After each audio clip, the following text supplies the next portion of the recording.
Hey, what's up, YouTube? Wanted to talk about something that I thought was really important through these tough times. Wanted to talk about those that have that 1% mentality. I watch so many things on YouTube and just follow a lot of mentors, people who are successful. But one thing I've noticed, there's that drive in that 1%. That 1% of people that make the most money in this world, there's that drive, that willingness to never be wrong, or not never be wrong, but never give up on their craft. I've seen it a lot, and I've seen that a lot of people are willing to or want to do something, but they're not willing to do it. A lot of people, they get a phone call from someone and they don't pick up, and that might be your blessing. So wanted to talk and touch base on that. Only because I see and I feel like as I grow and I get stronger and more confident, that 1% mentality just comes into my head, like picking up every phone call.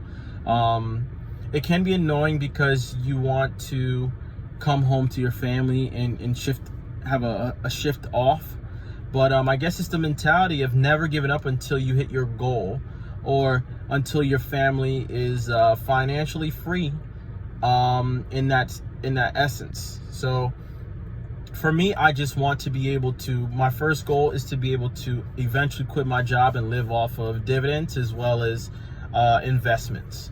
And that's my goal, because I would like to travel, and then from there build a real estate portfolio over upwards of 10, 20, 30, 40 million dollars to retire off of. I want to do that, as well as have a real estate portfolio of that, but also a dividend paying portfolio of about over $2 to $5 million. So those are my goals, and I won't stop until I hit those goals. And the crazy thing is 99% of people, like, they'll work, but they're not going to work like those people on YouTube that you see all the time putting out 2, 3, 4, 5 different contents. Or even that boss that you see that's always hustling. The boss that you know that has 5 kids, he does this job, but he has other things he does. He owns real estate, he does this, he does that. Those are people you want to mimic. And as you get more successful, you'll see you'll want to surround yourself around those people, because they drive you to be better, because if someone's better than you, you're going to want to chase that, right? And then once you're better than them, and I don't say that in the sense of you're better than them personally, you're better than what you think they've done in their life, and you want to achieve more, then you chase someone else. Or that's why they always tell you to get a mentor, or screw a mentor. You don't even need a mentor, honestly. It's about what you really want inside. And the mentorships will come to you because they see your drive. So it's that hunger, it's that desire.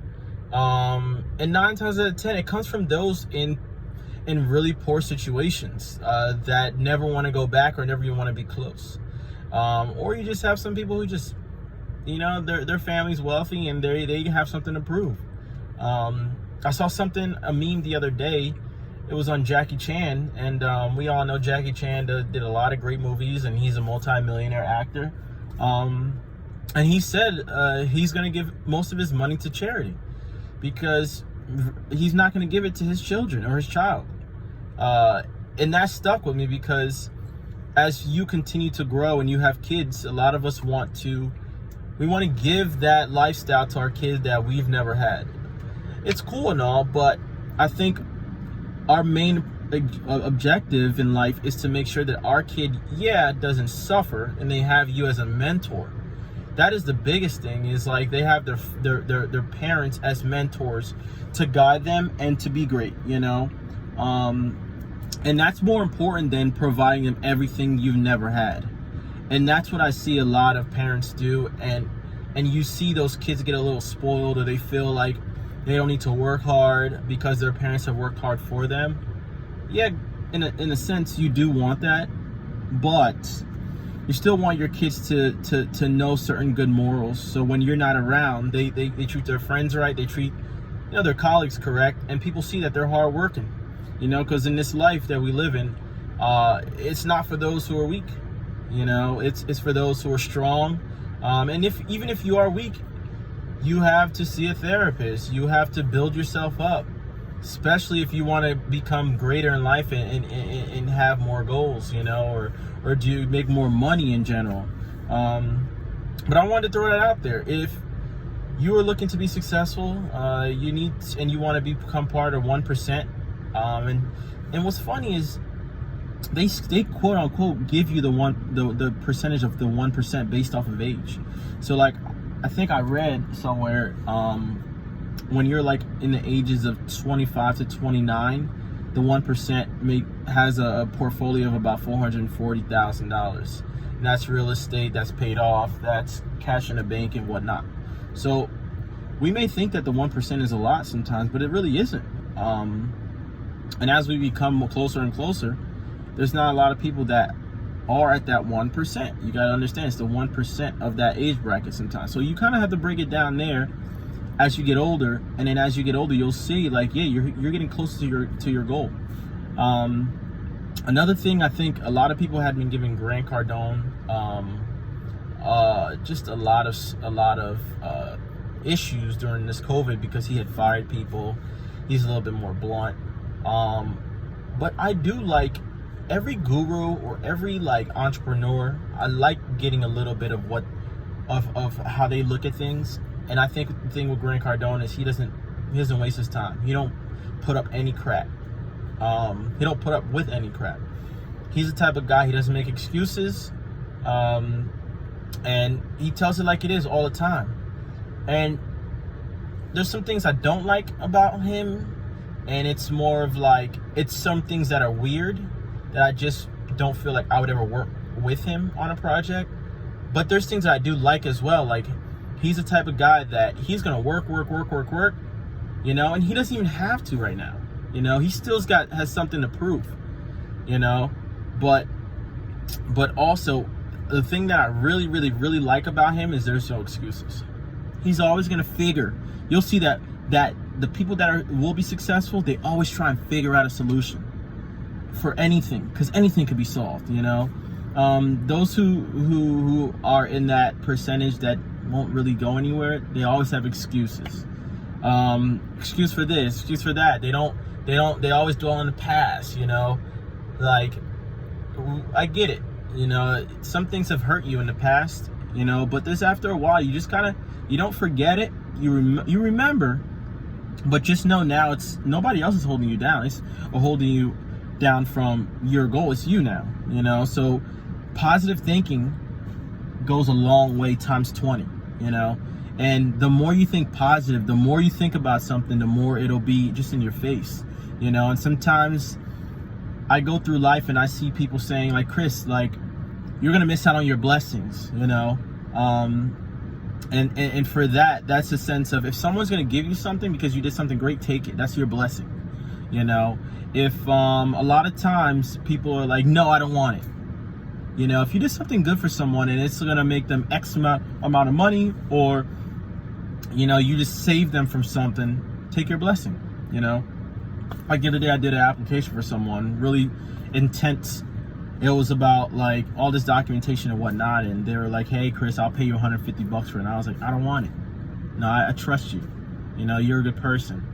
Then I thought to myself, because they were like, Chris, you're missing out on your blessings. You should take this money. You did me a big favor.